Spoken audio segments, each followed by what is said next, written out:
Hola, Tete. ¿Puedes decirme con qué letra empieza la palabra paleta? Hola, Mati. Claro que sí. La palabra paleta empieza con la P. Así es, Tete. Pero debes saber que cada letra representa al menos un sonido en cada palabra. Por ejemplo, paleta tiene el sonido inicial de la P. Paleta. Y la palabra nube, ¿qué sonido inicial tendrá? El sonido inicial de la N, Mati. Así es.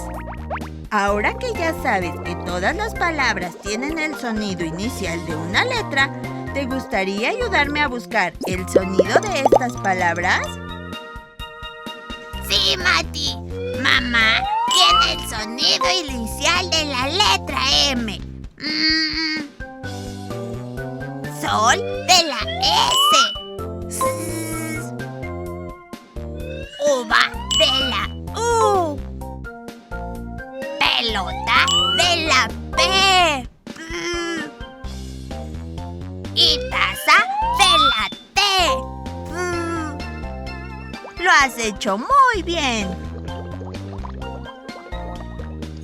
Y recuerda, en Instituto Canadiense, aprendemos jugando.